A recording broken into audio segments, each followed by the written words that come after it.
Canara plus ನ್ಯೂಸ್ಗೆ ಸ್ವಾಗತ. ನಾನು ದಾಕ್ಷಾಯಿಣಿ ನಾಯ್ಕ್. ಇದೀಗ ನೋಡೋಣ ಹೆಡ್ಲೈನ್ಸ್. ಉತ್ತರ ಕನ್ನಡ ಜಿಲ್ಲೆಯಲ್ಲಿ ಕಾವೇರುತ್ತಿರುವ ವಿಧಾನ ಪರಿಷತ್ ಚುನಾವಣೆ. ಬಿಜೆಪಿ ಕಾಂಗ್ರೆಸ್ ಅಭ್ಯರ್ಥಿಗಳ ಹೆಸರು ಮಾತ್ರ ಅಧಿಕೃತ ಘೋಷಣೆಯಾಗಬೇಕಿದೆ. ಕಾಂಗ್ರೆಸ್ ಜಿಲ್ಲಾಧ್ಯಕ್ಷ ಭೀಮಣ್ಣ ನಾಯ್ಕ್ ಹಾಗೂ ಬಿಜೆಪಿಯ ಗಣಪತಿ ಉಳುವೇಕರ್ಗೆ ಟಿಕೆಟ್ ಫೈನಲ್ ಸಾಧ್ಯತೆ.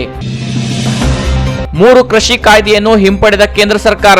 ಸಿರಸಿಯಲ್ಲಿ ಸಿಹಿ ಹಂಚಿ ವಿಜಯೋತ್ಸವ ಆಚರಿಸಿದ ರೈತರು. ಭೂಮಿ ಹಕ್ಕು ಹೋರಾಟಗಾರ ರವೀಂದ್ರ ನಾಯ್ಕರಿಂದ ಗಾಂಧಿ ಪ್ರತಿಮೆಗೆ ಮಾಲಾರ್ಪಣೆ. ಕುಮಟಾ ತಂಡ್ರಕುಳಿಯಲ್ಲಿ ಚತುಷ್ಪಥ ಕಾಮಗಾರಿಗಾಗಿ ಬಾಂಬ್ ಸ್ಫೋಟದಿಂದ ಆತಂಕಗೊಂಡ ತಂಡ್ರಕುಳಿ ಗ್ರಾಮಸ್ಥರಿಂದ ಹಠಾತ್ ಪ್ರತಿಭಟನಾ ಸ್ಥಳಕ್ಕೆ ಭೇಟಿ ನೀಡಿದ ಗ್ರಾಮಸ್ಥರನ್ನು ಸಮಾಧಾನಪಡಿಸಿದ ಶಾಸಕ ದಿನಕರ್ ಶೆಟ್ಟಿ.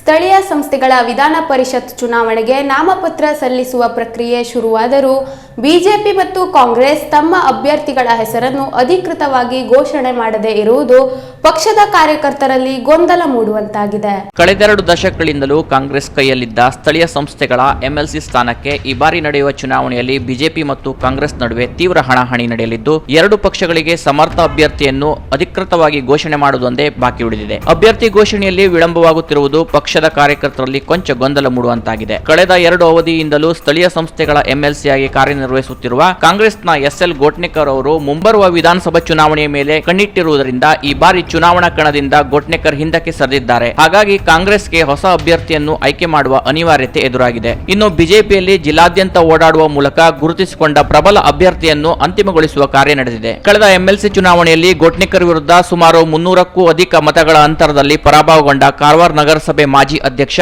ಗಣಪತಿ ಉಳುವೇಕರ್ ಸೇರಿದಂತೆ ಕಾರವಾರದ ವಕೀಲ ನಾಗರಾಜ್ ನಾಯ್ಕ್, ಭಟ್ಕಳದ ಗೋವಿಂದ್ ನಾಯ್ಕ್ ಅವರು ಎಂಎಲ್ಸಿ ಟಿಕೆಟ್ಗೆ ಪ್ರಬಲ ಆಕಾಂಕ್ಷಿಗಳಾಗಿ ಗುರುತಿಸಿಕೊಂಡಿದ್ದರು. ಅಂತಿಮವಾಗಿ ಗಣಪತಿ ಉಳುವೇಕರ್ ಅವರಿಗೆ ಟಿಕೆಟ್ ಘೋಷಣೆಯಾಗುವ ಸಾಧ್ಯತೆ ಇದೆ ಎನ್ನಲಾಗಿದೆ. ಇನ್ನು ಕಾಂಗ್ರೆಸ್ನಲ್ಲಿ ಸಮರ್ಥ ಅಭ್ಯರ್ಥಿಯನ್ನು ಹುಡುಕಾಟ ನಡೆಸುತ್ತಿರುವಾಗ ಕಾಂಗ್ರೆಸ್ನ ಹಿರಿಯ ಮುಖಂಡ ಮತ್ತು ಎಂಎಲ್ಸಿ ಬಿಕೆ ಹರಿಪ್ರಸಾದ್ ಅವರ ಆಪ್ತ ವಲಯದಲ್ಲಿ ಗುರುತಿಸಿಕೊಂಡಿದ್ದ ಉದ್ಯಮಿ ಮಂಜುನಾಥ್ ನಾಯ್ಕ್ ಅಂಕೋಲಾ ಅವರ ಹೆಸರು ಕೂಡ ಕೇಳಿ ಬಂದಿತ್ತು. ಕೆಲ ಹಿರಿಯ ಮುಖಂಡರು ಎಂಎಲ್ಸಿ ಚುನಾವಣೆಗೆ ಸ್ಪರ್ಧಿಸುವಂತೆ ಮಂಜುನಾಥ್ ಅವರಿಗೆ ಸಲಹೆ ನೀಡಿದ್ದರು ಎನ್ನಲಾಗಿದೆ. ಆದರೆ ಮಂಜುನಾಥ್ ನಾಯ್ಕ್ ಅವರು ಪಕ್ಷದಲ್ಲಿ ಇನ್ನೂ ಸಕ್ರಿಯವಾಗುತ್ತಿರುವುದರಿಂದ ಇಷ್ಟು ಕಡಿಮೆ ಸಮಯದಲ್ಲಿ ಚುನಾವಣೆಗೆ ಸಿದ್ಧತೆ ಮಾಡಿಕೊಳ್ಳುವುದು ಕಷ್ಟ ಸಾಧ್ಯವಾದ ಕಾರಣ ಈ ಬಾರಿ ಬೇಡ, ಮುಂದಿನ ಬಾರಿ ನೋಡೋಣ ಎಂದು ಪಕ್ಷದ ವರಿಷ್ಠರಿಗೆ ತಿಳಿಸುವ ಮೂಲಕ ಸ್ಪರ್ಧೆಯಿಂದ ಹಿಂದಕ್ಕೆ ಸರಿದಿದ್ದಾರೆ ಎಂಬ ಮಾಹಿತಿ ಇದೆ. ಅರಣ್ಯ ಅತಿಕ್ರಮಣದಾರರ ಹೋರಾಟಗಳ ಮೂಲಕ ಜಿಲ್ಲೆಯಲ್ಲಿ ಗುರುತಿಸಿಕೊಂಡಿದ್ದ ಸಿರ್ಸಿಯ ರವೀಂದ್ರ ನಾಯ್ಕ್ ಅವರು ಕೂಡ ಟಿಕೆಟ್ ಆಕಾಂಕ್ಷಿಯಾಗಿದ್ದಾರೆ. ಇನ್ನು ಮಾಜಿ ಸಚಿವ ಹಾಗೂ ಹಾಲಿ ಶಾಸಕ ಆರ್.ವಿ. ದೇಶಪಾಂಡೆ ಅವರ ಆಪ್ತ ವಲಯದಲ್ಲಿ ಗುರುತಿಸಿಕೊಂಡಿದ್ದ ಕುಮಟಾ ಅರ್ಬನ್ ಬ್ಯಾಂಕ್ ಅಧ್ಯಕ್ಷ ಧೀರು ಶಾನ್ಭಾಗ್ ಅವರು ಈಗಾಗಲೇ ತಾವು ಓರ್ವ ಪ್ರಬಲ ಆಕಾಂಕ್ಷಿಯಾಗಿ ಚುನಾವಣೆಗೆ ನಾಮಪತ್ರ ಸಲ್ಲಿಸುವ ಸಾಧ್ಯತೆ ಇದ್ದು, ಕಾಂಗ್ರೆಸ್ನ ಟಿಕೆಟ್ ತರಲು ಶತಾಯಗತಾಯ ಪ್ರಯತ್ನ ನಡೆಸಿದ್ದಾರೆ ಎನ್ನಲಾಗಿದೆ. ಆದರೆ ಕೆಪಿಸಿಸಿ ರಾಜ್ಯಾಧ್ಯಕ್ಷ ಡಿಕೆ ಶಿವಕುಮಾರ್ ಮತ್ತು ಮಾಜಿ ಮುಖ್ಯಮಂತ್ರಿ ಸಿದ್ದರಾಮಯ್ಯ ಅವರಿಗೆ ಕಳೆದ 2 ದಶಕಗಳಿಂದ ಪಕ್ಷದ ಕೈಯಲ್ಲಿದ್ದ ಎಂಎಲ್ಸಿ ಸ್ಥಾನವನ್ನು ಈ ಬಾರಿಯೂ ಉಳಿಸಿಕೊಳ್ಳುವ ಉದ್ದೇಶದಿಂದ ಜಿಲ್ಲೆಯಲ್ಲಿಯೇ ಗುರುತಿಸಿಕೊಂಡ ಕಾಂಗ್ರೆಸ್ನ ಜಿಲ್ಲಾಧ್ಯಕ್ಷ ಭೀಮಣ್ಣ ನಾಯ್ಕ್ ಅವರನ್ನೇ ಕಣಕ್ಕಿಳಿಸುವ ಸಿದ್ಧತೆ ನಡೆಸಿರುವ ಮಾಹಿತಿ ಇದೆ. ಅಲ್ಲದೆ ಈ ಚುನಾವಣೆಗೆ ಆರ್ಥಿಕವಾಗಿ ಪ್ರಬಲವಾಗಿರುವ ವ್ಯಕ್ತಿ ಸಮರ್ಥ ಅಭ್ಯರ್ಥಿ ಎಂಬ ನಿಲುವನ್ನು ಈ 2 ರಾಷ್ಟ್ರೀಯ ಪಕ್ಷಗಳು ಹೊಂದಿರುವುದರಿಂದ ಅಂತ ಪ್ರಬಲ ಅಭ್ಯರ್ಥಿಯನ್ನೇ ಘೋಷಣೆ ಮಾಡುವ ಸಿದ್ಧತೆ ನಡೆದಿದೆ ಎನ್ನಲಾಗಿದೆ. ಬಿಜೆಪಿ ಅಭ್ಯರ್ಥಿಯ ಘೋಷಣೆಯಾದ ಮೇಲೆ ಕಾಂಗ್ರೆಸ್ ತನ್ನ ಅಭ್ಯರ್ಥಿಯ ಘೋಷಣೆ ಮಾಡಲಿದೆ ಎಂಬ ಮಾಹಿತಿ ಜಿಲ್ಲಾದ್ಯಂತ ಹರಿದಾಡುತ್ತಿದೆ. ಒಟ್ಟಾರೆ ಈ ಸ್ಥಳೀಯ ಸಂಸ್ಥೆಗಳ ವಿಧಾನಸಭಾ ಚುನಾವಣೆಯಲ್ಲಿ ಕಾಂಗ್ರೆಸ್ ಮತ್ತು ಬಿಜೆಪಿ ಅಭ್ಯರ್ಥಿಗಳ ನಡುವೆ ತೀವ್ರ ಹಣಾಹಣಿ ನಡೆಯಲಿದ್ದು, ಅಂತಿಮವಾಗಿ ಯಾರಿಗೆ ಟಿಕೆಟ್ ಒಲಿಯಲಿದೆ ಎಂಬುದರ ಮೇಲೆ ಚುನಾವಣೆ ಕಾವೇರಲಿದೆ. Canara plus news, Kumta. ದೇಶದಾದ್ಯಂತ ತೀವ್ರ ರೈತರ ಹೋರಾಟ ಹಿನ್ನೆಲೆಯಲ್ಲಿ ಕೇಂದ್ರ ಸರ್ಕಾರ 3 ಕೃಷಿ ಕಾನೂನು ಹಿಂದಕ್ಕೆ ಪಡೆದಿರುವ ಹಿನ್ನೆಲೆಯಲ್ಲಿ ಭೂಮಿ ಹಕ್ಕು ಹೋರಾಟಗಾರರು ಸಿರಸಿಯಲ್ಲಿ ಇಂದು ಗಾಂಧಿ ಪ್ರತಿಮೆಗೆ ಮಾಲಾರ್ಪಣೆ ಮಾಡಿ ಸಿಹಿ ಹಂಚುವ ಮೂಲಕ ವಿಜಯೋತ್ಸವವನ್ನು ಆಚರಿಸಿಕೊಂಡರು. ಸಿರಸಿಯ ಬಿಡ್ಕಿ ಬೈಲಿನಲ್ಲಿರುವ ಗಾಂಧಿ ಪ್ರತಿಮೆಗೆ ಭೂಮಿ ಹಕ್ಕು ಹೋರಾಟಗಾರ ರವೀಂದ್ರ ನಾಯ್ಕ್ ಮಾಲಾರ್ಪಣೆ ಮಾಡಿದರು. ಕೇಂದ್ರ ಸರ್ಕಾರದ ರೈತ ವಿರೋಧಿ ಕೃಷಿ ಕಾಯ್ದೆ ಹಿಂದಕ್ಕೆ ಪಡೆದಿರುವುದು ರೈತರ ಹೋರಾಟಕ್ಕೆ ದೊರಕಿರುವ ಐತಿಹಾಸಿಕ ಜಯವಾಗಿದ್ದು, ಹಿಂದೆ ಈಸ್ಟ್ ಇಂಡಿಯಾ ಕಂಪನಿಯ ವಿರುದ್ಧ ಹೋರಾಡಿ ದೇಶಕ್ಕೆ ಸ್ವಾತಂತ್ರ್ಯ ದೊರಕಿಸಿದ ಭಾರತಕ್ಕೆ ಇಂದು ಮತ್ತೆ ಕಾರ್ಪೊರೇಟ್ ಕಂಪನಿಯ ಮೂಲಕ ದೇಶದ ಆಡಳಿತ ರೈತರ ವ್ಯವಹಾರ ನಿಯಂತ್ರಿಸಲು ಸರ್ಕಾರ ಹೊರಡಿಸಿರುವ ಕ್ರಮ ಖಂಡನೀಯವಾಗಿತ್ತು ಎಂದು ಭೂಮಿ ಹಕ್ಕು ಹೋರಾಟಗಾರ ರವೀಂದ್ರ ನಾಯ್ಕ್ ಈ ಸಂದರ್ಭದಲ್ಲಿ ಹೇಳಿದರು. 15 ತಿಂಗಳುಗಳ ದೀರ್ಘವಾದ ರೈತರ ಹೋರಾಟದ ಸಂದರ್ಭದಲ್ಲಿ 357 ರೈತರು ಮೃತರಾಗಿದ್ದು, ಸಾವಿರಾರು ಸಂಖ್ಯೆಯ ರೈತರಿಗೆ ನಷ್ಟ ಉಂಟಾಗಿರುವುದಲ್ಲದೆ ಮತ್ತು ನಿರಪರಾಧಿ ರೈತರ ಮೇಲೆ ದಾಖಲಾಗಿರುವ ಕ್ರಿಮಿನಲ್ ಪ್ರಕರಣ ಕೇಸ್ ಹಿಂದಕ್ಕೆ ಪಡೆಯಲು ಹಾಗೂ ಸಂತ್ರಸ್ತ ರೈತರಿಗೆ ಸೂಕ್ತ ಪರಿಹಾರ ನೀಡಲು ಭೂಮಿ ಹಕ್ಕು ಹೋರಾಟಗಾರ ರವೀಂದ್ರ ನಾಯ್ಕ್ ಈ ಸಂದರ್ಭದಲ್ಲಿ ಆಗ್ರಹಿಸಿದರು. ಈ ಸಂದರ್ಭದಲ್ಲಿ ಲಕ್ಷ್ಮಣ ಮಾಳಕ್ಕನವರ್, ರಾಜು ನೇರೇಬೈಲ್, ತಿಮ್ಮ ಮರಾಠಿ, ಶಿವಪ್ಪ ಹಂಚಿನಕೇರಿ, ಅಬ್ದುಲ್ ಸಾಬ್, ಇಬ್ರಾಹಿಂ ಇಸಳೂರು, ಗಣಪತಿ ನಾಯ್ಕ್ ಮುಂತಾದವರು ಉಪಸ್ಥಿತರಿದ್ದರು. Canara plus news, Sirsi. ವಾಯುಭಾರ ಕುಸಿತದಿಂದಾಗಿ ಕಳೆದೊಂದು ವಾರದಿಂದ ಅರಬ್ಬಿ ಸಮುದ್ರದಲ್ಲಿ ಹವಾಮಾನ ವೈಪರೀತ್ಯ ಉಂಟಾಗಿ ಆಳ ಸಮುದ್ರ ಮೀನುಗಾರಿಕೆ ಸ್ಥಗಿತಗೊಂಡಿದೆ. ನೂರಾರು ಮೀನುಗಾರಿಕಾ ಬೋಟುಗಳು ಕಾರವಾರ ಬಂದರುಗಳಲ್ಲಿ ಲಂಗರು ಹಾಕಿದ್ದು ಮೀನುಗಾರರು ಮತ್ತೆ ಸಂಕಷ್ಟ ಅನುಭವಿಸುವಂತಾಗಿದೆ. ಬಂಗಾಳ ಕೊಲ್ಲಿಯಲ್ಲಿ ವಾಯುಭಾರ ಕುಸಿತ ಉಂಟಾಗಿರುವ ಪರಿಣಾಮ ಅರಬ್ಬಿ ಸಮುದ್ರದಲ್ಲೂ ವಾತಾವರಣ ಪ್ರಕ್ಷುಬ್ಧವಾಗಿದ್ದು 5 ದಿನಗಳ ಕಾಲ ಮೀನುಗಾರಿಕೆಗೆ ತೆರಳದಂತೆ ಹವಾಮಾನ ಇಲಾಖೆ ಮುನ್ಸೂಚನೆ ನೀಡಿದೆ.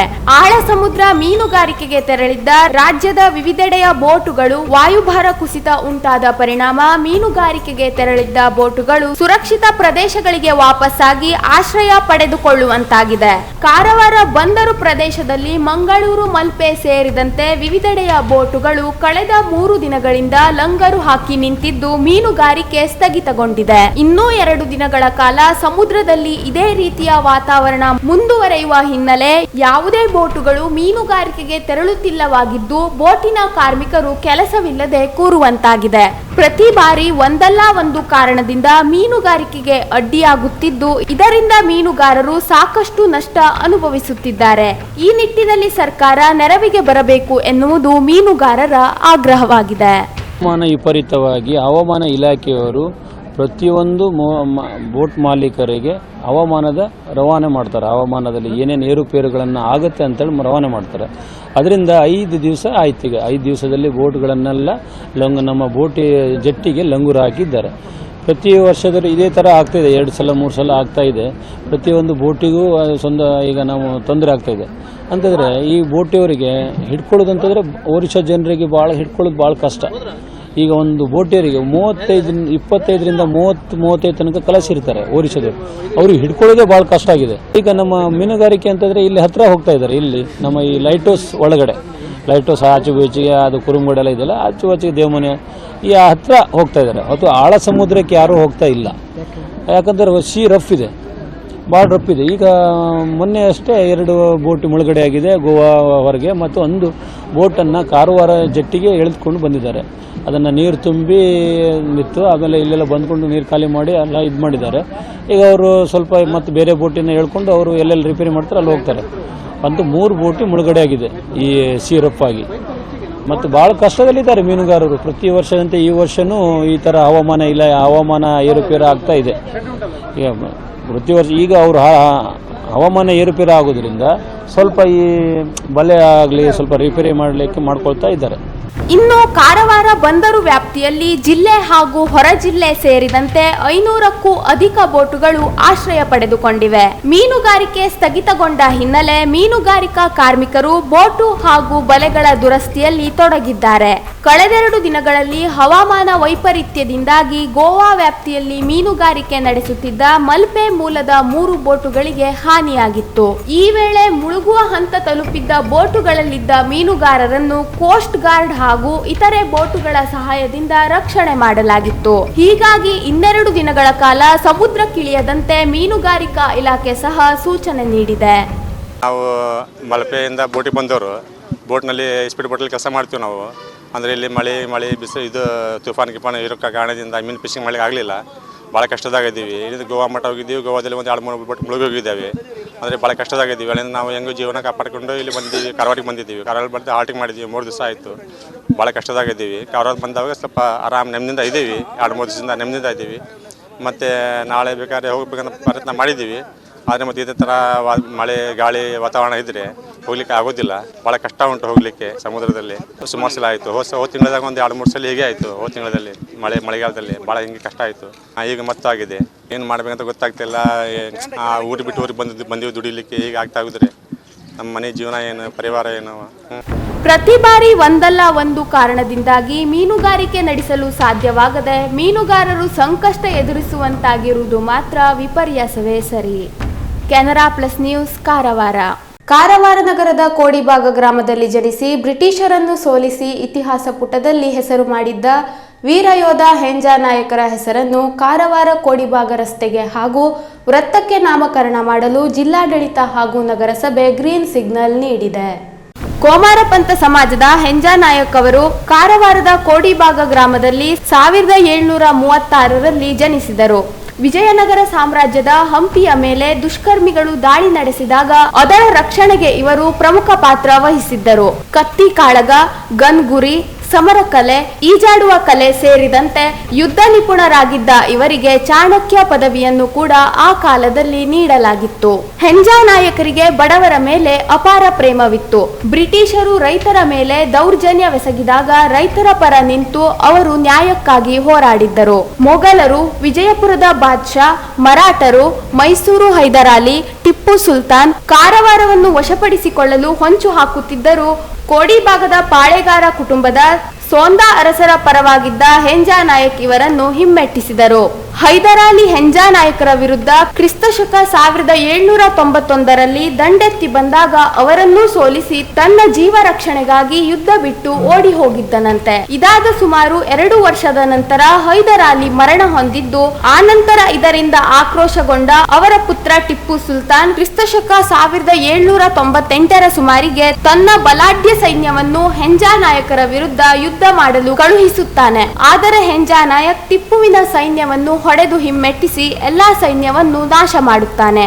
ಟಿಪ್ಪು ಮರಣಾನಂತರ ಶ್ರೀರಂಗಪಟ್ಟಣದ ಒಡಂಬಡಿಕೆಯಂತೆ ಬ್ರಿಟಿಷರು ಹೆಂಜಾ ನಾಯಕರವರೊಂದಿಗೆ ಸಂಧಾನ ಮಿತ್ರತ್ವ ಬೆಳೆಸಿದರು.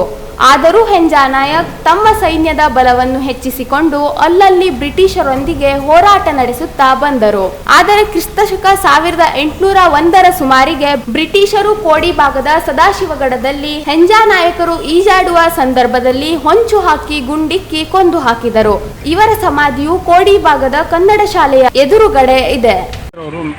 ಮೇತ್ರಿ ಕುಟುಂಬದಲ್ಲಿ 1736ರಲ್ಲಿ ಜನಿಸಿದ್ರು. 1736ರಲ್ಲಿ ಜನಿಸಿದ 1801ರಲ್ಲಿ ಅವರಿಗೆ ಬ್ರಿಟಿಷರು ಮೋಸದ ರೀತಿಯಲ್ಲಿ ಹಿಡ್ಕೊಂಡು ಅವರಿಗೆ ಕೊನೆ ಉಸಿರೆಳೆಯುವಂತೆ ಮಾಡಿದರು. ಅವರಿಗೆ ಅವ್ರ ಹೋರಾಟ ನೋಡ್ಕೊಂಡು ಬ್ರಿಟಿಷರು ಅವರಿಗೆ ಚಕನಕ ಜನ್ ಅಂತ ಹೆಸರಿಟ್ಟರು.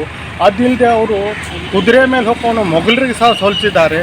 ಮೊಘಲರಿಗೆ ಸೋಲಿಸಿ ನೋಡಿಕೊಂಡು ಟಿಪ್ಪು ಸುಲ್ತಾನ್ ಸಹ ದಿಗ್ಭ್ರಮೆ ಆಗಿದ್ದಾನೆ ಅಂತ ಸಾಹಸಿ ವೀರ ಪುತ್ರ ಹೆಂಜಾ ನಾಯಕರು.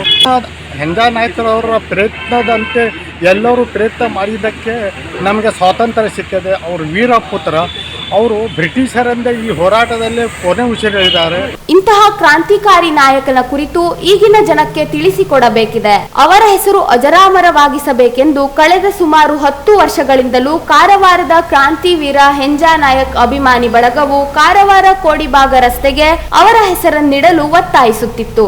ಈ ಬಾರಿ ಜಿಲ್ಲಾಡಳಿತಕ್ಕೆ ಮನವಿ ನೀಡಿ ನವೆಂಬರ್ 15ರವರೆಗೆ ತಮ್ಮ ನಿರ್ಧಾರ ತಿಳಿಸಲು ಅವಕಾಶ ನೀಡಿದ್ದರು.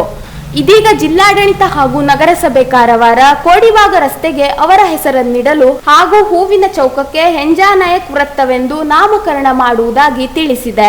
ಈಗಾಗಲೇ ನಗರಸಭೆ ಈ ಕುರಿತಾದ ನೀಲನಕ್ಷೆಯನ್ನು ಸಿದ್ಧಪಡಿಸಿದ್ದು, ಡಿಸೆಂಬರ್ ಒಳಗೆ ಈ ಕಾರ್ಯ ಅನುಷ್ಠಾನಗೊಳಿಸಲಾಗುವುದೆಂದು ಶಾಸಕಿ ರೂಪಾಲಿ ನಾಯ್ಕ್ ಕೂಡ ಭರವಸೆ ನೀಡಿದ್ದಾರೆಂದು ಅಭಿಮಾನಿ ಬಳಗದ ರಾಘು ನಾಯ್ಕ್ ತಿಳಿಸಿದ್ದಾರೆ.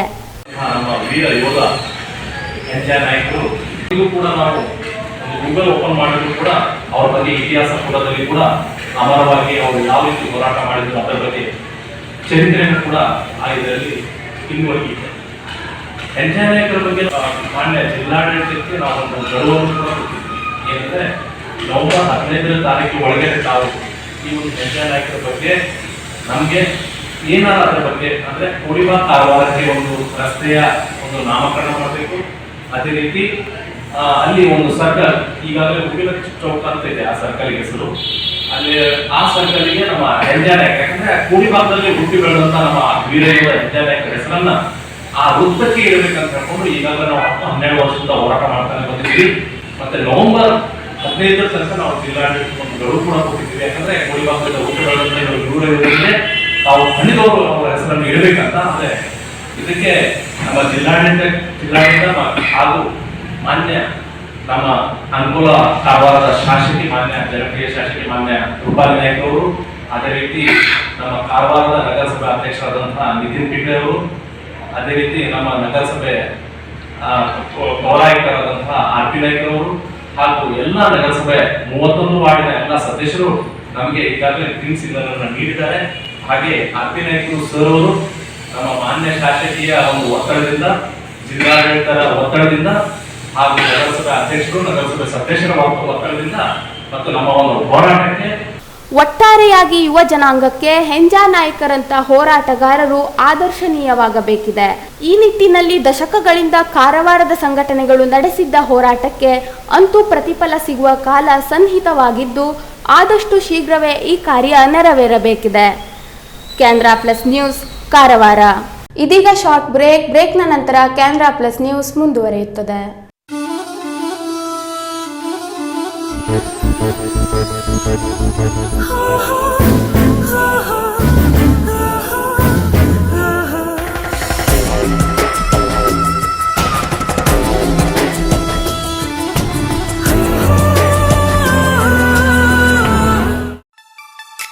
Quality, creativity, technology. Choice is yours. Swagat Jewelers.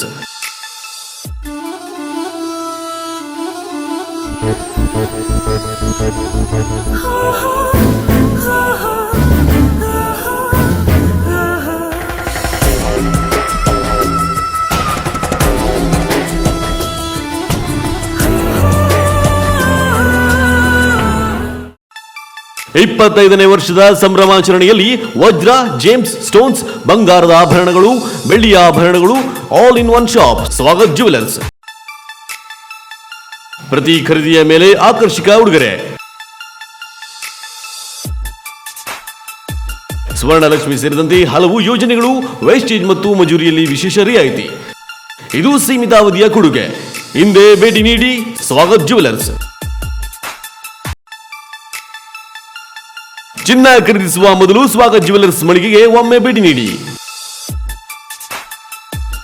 Swagath jewellers, number 1277 Coutinho road, Karwar. Phone number 221169. ಪರಿಶುದ್ಧ ಚಿನ್ನಾಭರಣಗಳ ಬೃಹತ್ ಮಳಿಗೆ ಶ್ರೇಷ್ಠ jewellers, Karwar.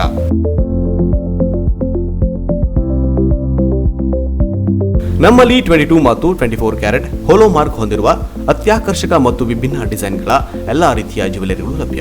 Gold chain, necklace, ಬಳೆ, ರಿಂಗ್ಗಳು, ಇಯರಿಂಗ್, ಡೈಮಂಡ್ ಜ್ಯುವೆಲರಿ ಸೇರಿದಂತೆ IGI ಸರ್ಟಿಫೈಡ್ ರಿಯಲ್ ಡೈಮಂಡ್ ಜ್ಯುವೆಲರಿಗಳು ದೊರೆಯುತ್ತವೆ. Temple jewellery, light weight jewellery ಸೇರಿದಂತೆ ಬೆಳ್ಳಿಯ ಪೂಜಾ ಸಾಮಗ್ರಿಗಳು ಜೊತೆಗೆ ಎಲ್ಲಾ ರೀತಿಯ ಆಭರಣಗಳು ಲಭ್ಯ. ಅಲ್ಲದೆ Karwar and Konkani special design ಜೊತೆಗೆ ಗ್ರಾಹಕರ ಬೇಡಿಕೆಯಂತೆ ವಿಭಿನ್ನ ಡಿಸೈನ್ಗಳ ಜ್ಯುವೆಲರಿಗಳನ್ನು ಸಿದ್ಧಪಡಿಸಿ ನೀಡಲಾಗುವುದು. ಹಾಗಾದರೆ ತಡ ಏಕೆ? ನಿಮ್ಮ ಆಯ್ಕೆಯ ಜ್ಯುವೆಲರಿಯನ್ನ ಖರೀದಿಸಲು ಹಿಂದೆ ಭೇಟಿ ನೀಡಿ. ಶ್ರೇಷ್ಠ jewellers, Salman arcade, beside Ganesh agency, green street road, Karwar. Mobile ಸಂಖ್ಯೆ 8970595131. ಹಿಂದೆ ಭೇಟಿ ನೀಡಿ.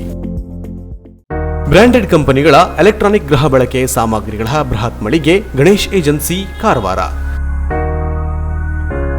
ನಮ್ಮಲ್ಲಿ Samsung, Whirlpool, LG, IFB, Lloyd, Sony ಸೇರಿದಂತೆ ಇತರೆ ಜಗತ್ಪ್ರಸಿದ್ಧ ಕಂಪನಿಗಳ LED TV, sound system, air cooler, AC, washing machine, refrigerator, grinder, mixer, micro oven, cooker, water purifier, gas stove ಸೇರಿದಂತೆ ಇನ್ನಿತರೆ ಎಲೆಕ್ಟ್ರಾನಿಕ್ ಮತ್ತು ಗೃಹ ಬಳಕೆ ಸಾಮಗ್ರಿಗಳು ರೀಸನೇಬಲ್ ದರದಲ್ಲಿ ಲಭ್ಯ. ಸ್ಪೆಷಲ್ ಆಫರ್ ಜೊತೆಗೆ ಪ್ರತಿ ಖರೀದಿಯ ಮೇಲೆ ಆಕರ್ಷಕ ಗಿಫ್ಟ್ ನೀಡಲಾಗುವುದು. 0% ಇಂಟ್ರೆಸ್ಟ್ನಲ್ಲಿ ಸುಲಭ ಸಾಲ ಸೌಲಭ್ಯಗಳ ಮೂಲಕ ಗೃಹ ಬಳಕೆ ಸಾಮಗ್ರಿಗಳನ್ನು ಖರೀದಿಸಿ ನಿಮ್ಮ ಮನೆಯ ಅಂದವನ್ನು ಹೆಚ್ಚಿಸಿಕೊಳ್ಳಿ. ಇನ್ನು ಹೆಚ್ಚಿನ ವಿಶೇಷ ಆಫರ್ಗಳ ಜೊತೆಗೆ ಗುಣಮಟ್ಟದ ವಿಶ್ವಾಸಾರ್ಹ ಸೇವೆಯೇ ನಮ್ಮ ಬ್ರ್ಯಾಂಡ್. ನಿಮಗಿಷ್ಟವಾದ ಎಲೆಕ್ಟ್ರಾನಿಕ್ ಗೃಹ ಬಳಕೆ ಸಾಮಗ್ರಿಗಳನ್ನು ಖರೀದಿಸಲು ಹಿಂದೆ ಭೇಟಿ ನೀಡಿ. Ganesh agency, green street road, Karwar. Mobile ಸಂಖ್ಯೆ 9482846176.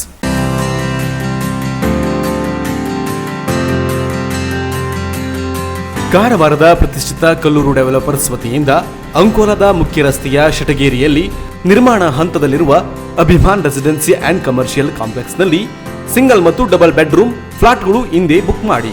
ಅತ್ಯಾಧುನಿಕ ಶೈಲಿಯಲ್ಲಿ ಫ್ಲಾಟ್ಗಳು ನಿರ್ಮಾಣವಾಗುತ್ತಿದ್ದು ಆಕರ್ಷಕ ಇಂಟೀರಿಯರ್ ಡಿಸೈನ್ ಹೊಂದಿರುವ living and dining hall, attached bathroom ಇರುವ ಬೆಡ್ರೂಮ್, ಗ್ರೆನೈಟ್ ಅಳವಡಿಸಿರುವ ಕಿಚನ್ ರೂಮ್ ಸೇರಿದಂತೆ ನಿಮ್ಮ ಕನಸಿನ ಸುಂದರ ಮನೆಯನ್ನು ಪಡೆಯಬಹುದಾಗಿದೆ. ಫ್ಲಾಟ್ ಬುಕಿಂಗ್ ಈಗಾಗಲೇ ಆರಂಭವಾಗಿದ್ದು ಆಸಕ್ತರು ಫ್ಲಾಟ್ ಬುಕಿಂಗ್ ಮಾಡಲು ತ್ವರಿತವಾಗಿ ಸಂಪರ್ಕಿಸಿ.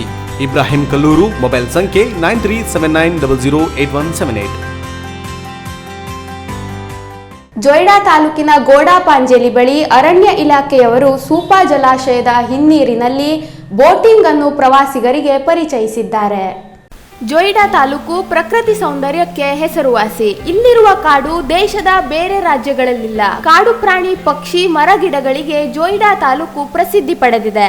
ಸಿಂತೇರಿ ರ್ಯಾಕ್ಸ್, ಕೆನೋಪಿ ವಾಕ್, ಗಣೇಶಗುಡಿಯ ರ್ಯಾಫ್ಟಿಂಗ್, ಜಂಗಲ್ ಸಫಾರಿ ಸೇರಿದಂತೆ ಇನ್ನೂ 10 ಹಲವು ಪ್ರೇಕ್ಷಣೀಯ ಸ್ಥಳಗಳು ಜೊಯ್ಡಾ ತಾಲೂಕಿನಲ್ಲಿದೆ.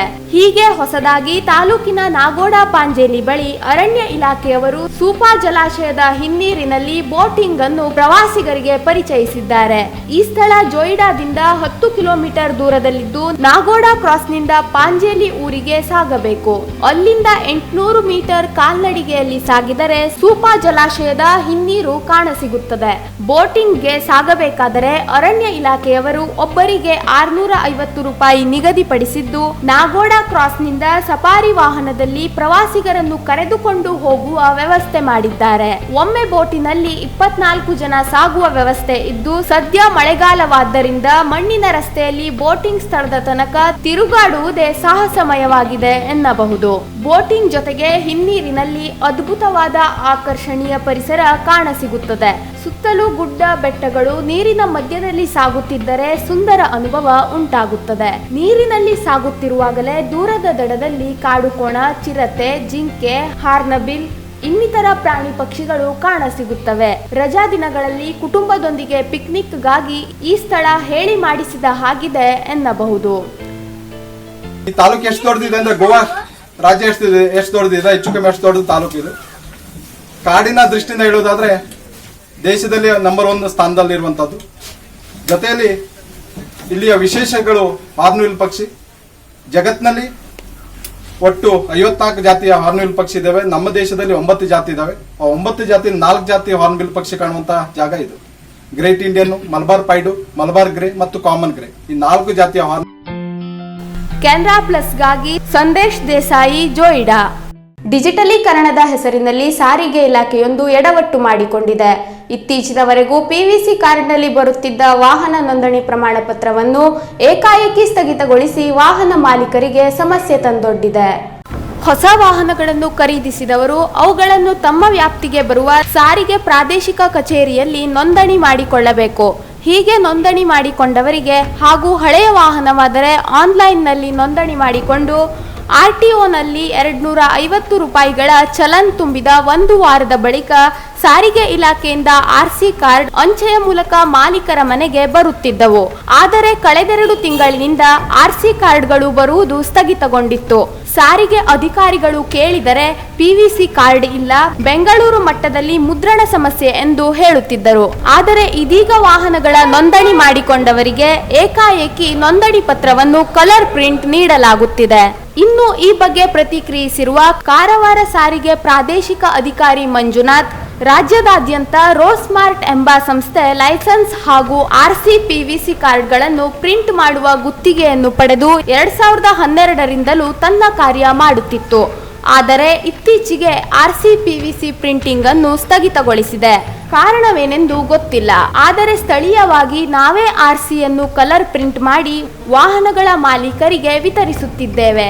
A5 ಗಾತ್ರದ ಈ ಪತ್ರವನ್ನು ಅಗತ್ಯವಿದ್ದವರು ಲ್ಯಾಮಿನೇಷನ್ ಮಾಡಿಕೊಳ್ಳಬಹುದು. ಆದರೆ ಲೈಸೆನ್ಸ್ ಪಿವಿಸಿ ಕಾರ್ಡ್ನಲ್ಲೇ ಬರುತ್ತಿದೆ ಎನ್ನುತ್ತಾರೆ.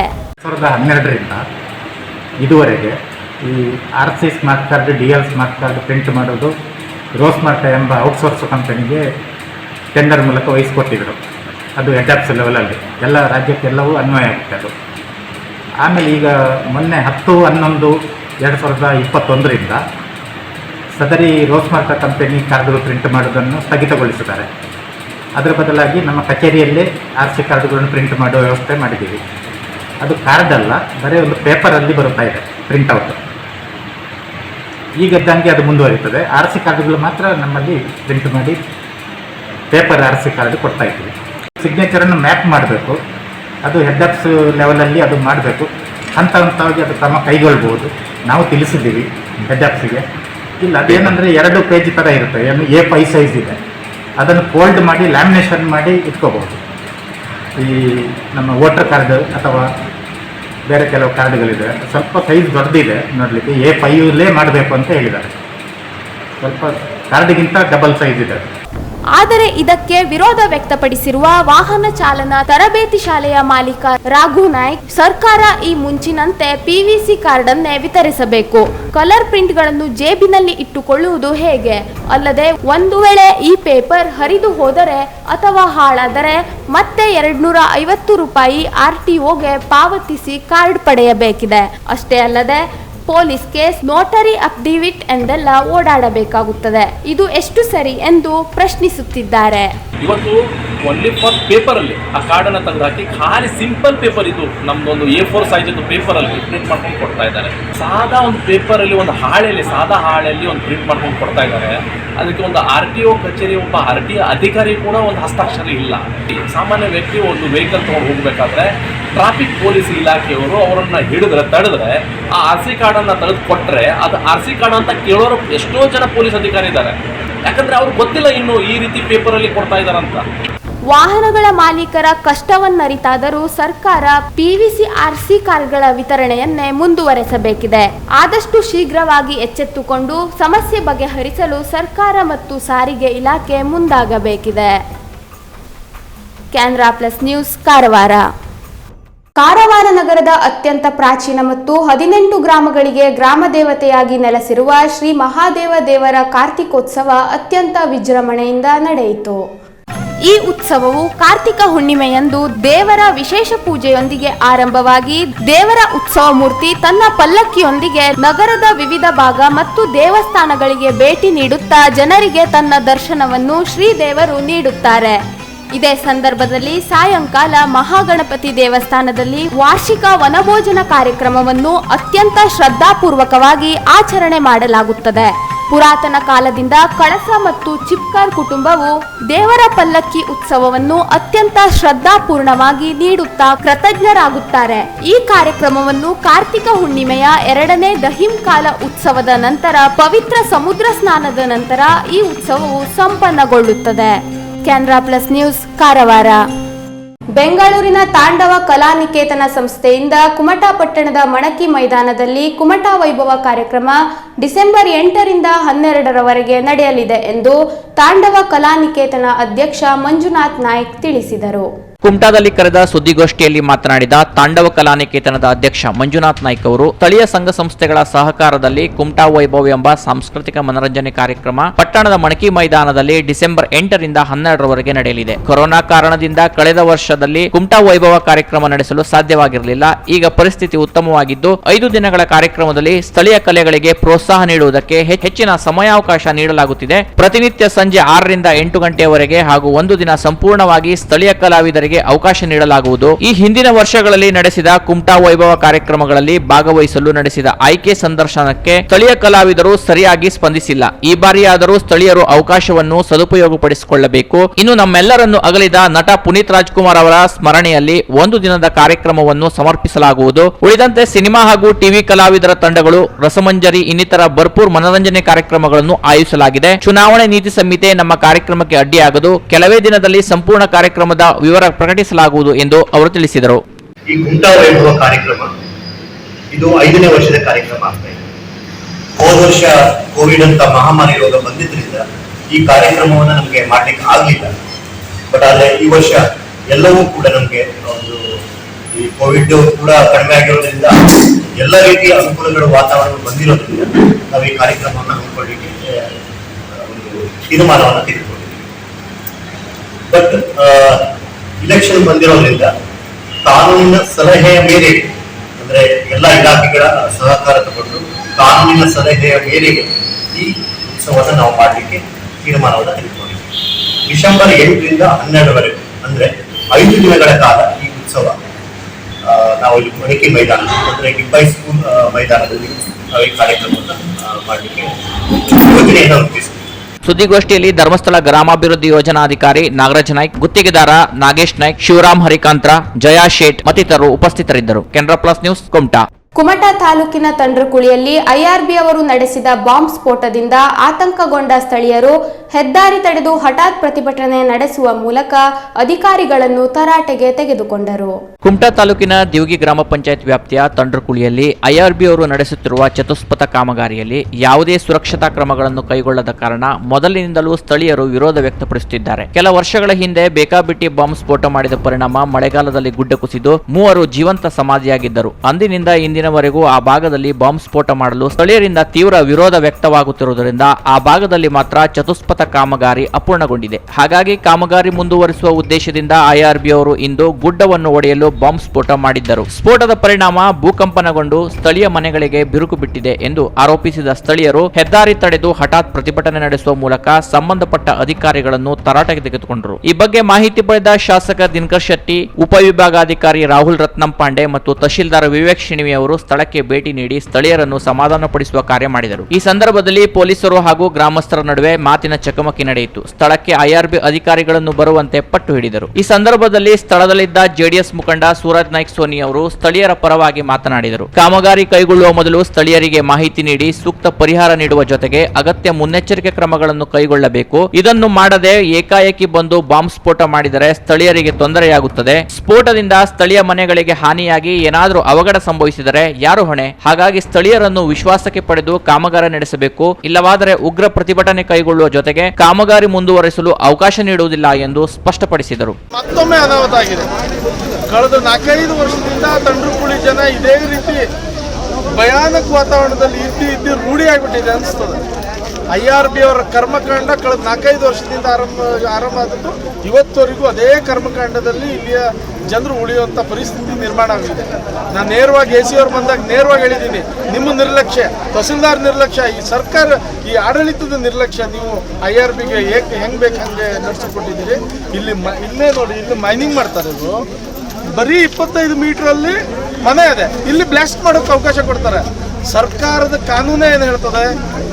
ಈ ಮೈನಿಂಗ್ ಡಿಪಾರ್ಟ್ಮೆಂಟಿಗೆ ಎಲ್ಲಾದರೂ ನಾವು ಮೈನಿಂಗ್ ಪರ್ಮಿಷನ್ ಕೇಳೋಕೋದ್ರೆ 100 ಮೀಟರ್ ವ್ಯಾಪ್ತಿಯಲ್ಲಿ ಯಾವುದೇ ಮನೆ ಇರಬಾರ್ದು ಅಂತರು. ಹಂಗಾರೆ ಇಲ್ಲಿ ಯಾಕೆ ಕೊಟ್ಟರು ಅವ್ರಿಗೆ, ಐಆರ್ಬಿ ಅವ್ರಿಗೆ? ಇದು ಜಿಲ್ಲಾ ಆಡಳಿತ, ತಾಲೂಕು ಆಡಳಿತದ ವೈಫಲ್ಯ. ಜನರಿಗೆ ತತ್ತರಿಸೋಗಿದ್ದಾರೆ. ಈಗ ನಾವು ನಮ್ಮ ಜನರ ಪರವಾಗಿ ನಾವು ಹೇಳ್ಕೊಂಡದ್ದೇನು ಅಂದರೆ, ಇಲ್ಲಿ ಯಾವುದೇ ಕಾರಣಕ್ಕೂ ಮುಂದೆ ಬ್ಲಾಸ್ಟಿಂಗ್ ಮಾಡಬಾರ್ದು. ಬ್ಲಾಸ್ಟಿಂಗ್ ಆಗದೇ ರೀತಿಯಲ್ಲಿ ಬೇಕಷ್ಟು ಎಕ್ವಿಪ್ಮೆಂಟ್ ಇದೆ. ಇವರು ಐಆರ್ಬಿ ಅವ್ರು ಯಾಕೆ ಬ್ಲಾಸ್ಟಿಂಗ್ ಮಾಡಿ ತೆಗಿತಾರೆ ಅಂದರೆ, ಇದು 10 ರೂಪಾಯಿ ಖರ್ಚಾಗ್ತದೆ, ಬೇರೆ ಎಕ್ವಿಪ್ಮೆಂಟ್ ಹಾಕೊಂಡ್ರೆ 100 ರೂಪಾಯಿ ಖರ್ಚಾಗ್ತದೆ ಅಂತ. ಅಂದರೆ ಒಂದೇ ಒಂದು ದುಡ್ಡು ಉಳಿಸೋಕ್ಕೆ ನಮ್ಮ ಅಮಾಯಕರನ್ನ ಜೀವ ತೆಗೆಯುವಂಥ ಪ್ರಯತ್ನ ಮಾಡ್ತಾ ಇದ್ದಾರೆ ಇವರು. ಇದನ್ನು ನಾನು ಖಂಡಿಸ್ತೀನಿ. ನನ್ನ ಪಕ್ಷನೂ JDS ಪಕ್ಷನೂ ಖಂಡಿಸ್ತದೆ. ನಾವು ಈಗಾಗಲೇ ಜನರ ಪರವಾಗಿ ನಿಂತು AC ಅವ್ರ ಜೊತೆಗೆ ಮಾತಾಡಿ ಉಗ್ರವಾಗಿ ವಾದ ಮಾಡಿದ್ದೀವಿ. ನ್ಯಾಯ ಕೊಡಬೇಕು ಅಂತ, ಅವರು ನ್ಯಾಯ ಕೊಡ್ತೀನಿ ಅಂತ ಹೇಳಿದ್ದಾರೆ. ಎಲ್ಲರಿಗೂ ಧನ್ಯವಾದ. ಶಾಸಕ ದಿನಕರ್ ಶೆಟ್ಟಿ ಮಾತನಾಡಿ, ಸ್ಥಳೀಯರಿಗೆ ಯಾವುದೇ ತೊಂದರೆಯಾಗದಂತೆ ಕಾಮಗಾರಿ ಕೈಗೊಳ್ಳಬೇಕು. ಅಧಿಕಾರಿಗಳೊಂದಿಗೆ ಮಾತುಕತೆ ನಡೆಸಿದ ಶಾಸಕರು ಯಾವುದೇ ಸ್ಫೋಟಕ ಬಳಸಿ ಬಂಡೆ ಒಡೆಯದಂತೆ ತಾಕೀತು ಮಾಡಿದರು. ಅಲ್ಲದೆ ಈಗಾಗಲೇ ಗುರುತಿಸಲಾದ ಸಂತ್ರಸ್ತರಿಗೆ ಯೋಗ್ಯ ಪರಿಹಾರ ಕೊಟ್ಟು ಸೂಕ್ತ ಮುನ್ನೆಚ್ಚರಿಕೆ ಕ್ರಮ ಕೈಗೊಳ್ಳುವ ಮೂಲಕ ಕಾಮಗಾರಿ ನಡೆಸಬೇಕು ಎಂದು ಅಧಿಕಾರಿಗಳಿಗೆ ಸೂಚನೆ ನೀಡಿದರು. ನಂತರ ಪ್ರತಿಕ್ರಿಯೆ ನೀಡಿದ ಉಪವಿಭಾಗಾಧಿಕಾರಿ ರಾಹುಲ್ ರತ್ನಂ ಪಾಂಡೆ ಅವರು ಸದ್ಯ ಕಾಮಗಾರಿಯನ್ನು ಸ್ಥಗಿತಗೊಳಿಸಿ ಮುಂದಿನ ದಿನಗಳಲ್ಲಿ ಸ್ಥಳೀಯರೊಂದಿಗೆ ಚರ್ಚೆ ನಡೆಸಿ ಕಾಮಗಾರಿ ಮುಂದುವರಿಸಲು ಕ್ರಮ ಕೈಗೊಳ್ಳುವುದಾಗಿ ತಿಳಿಸಿದರು.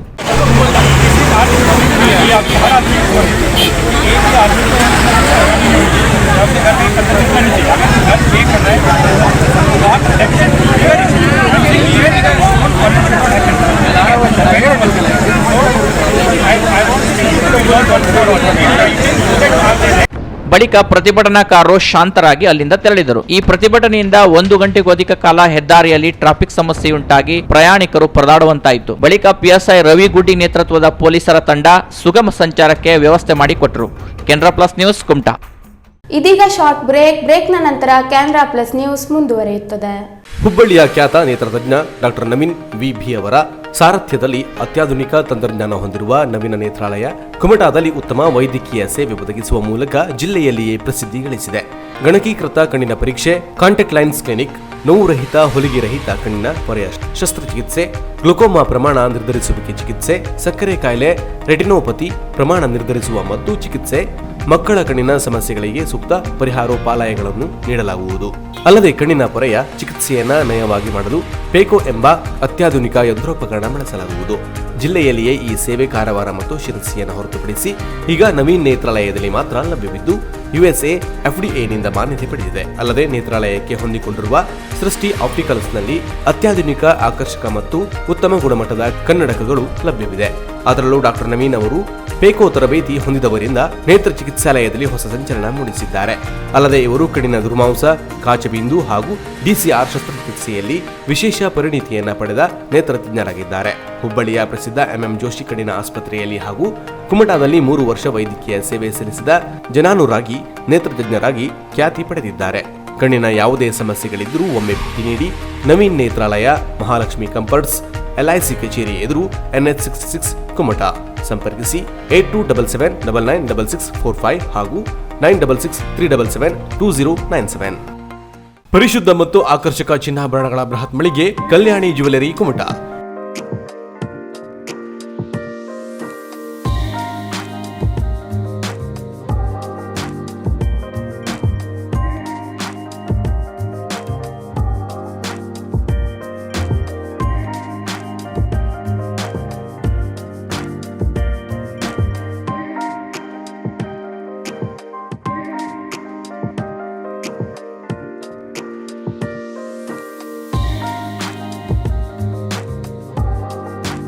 ವಿವಿಧ ಶುಭ ಸಮಾರಂಭಗಳಿಗೆ ಅಗತ್ಯವಾದ 916 ಹೋಲ್ ಮಾರ್ಕ್ ಹೊಂದಿರುವ ಅತ್ಯಾಕರ್ಷಕ ಮತ್ತು ವಿಭಿನ್ನ ಡಿಸೈನ್ಗಳ ಎಲ್ಲಾ ರೀತಿಯ ಜ್ಯುವೆಲರಿಗಳು ನಮ್ಮಲ್ಲಿ ಲಭ್ಯ. ಗೋಲ್ಡ್ ಚೈನ್, ನೆಕ್ಲೆಸ್, ಬಳೆ, ರಿಂಗ್ಗಳು, ಇಯರಿಂಗ್ಸ್, ಮಾಂಗಲ್ಯ, ಹಾರ, ಬ್ರೆಸ್ಲೈಟ್, ಡೈಮಂಡ್ ಜ್ಯುವೆಲರಿಗಳು, temple jewellery, light weight jewellery ಸೇರಿದಂತೆ ಬೆಳ್ಳಿಯ ಪೂಜಾ ಸಾಮಗ್ರಿಗಳ ಜೊತೆಗೆ ಎಲ್ಲಾ ರೀತಿಯ ಆಭರಣಗಳು ಲಭ್ಯ. ಗ್ರಾಹಕರ ಬೇಡಿಕೆಯಂತೆ ವಿಭಿನ್ನ ಡಿಸೈನ್ಗಳ ಜ್ಯುವೆಲರಿಗಳನ್ನು ಸಿದ್ಧಪಡಿಸಿ ನೀಡಲಾಗುವುದು.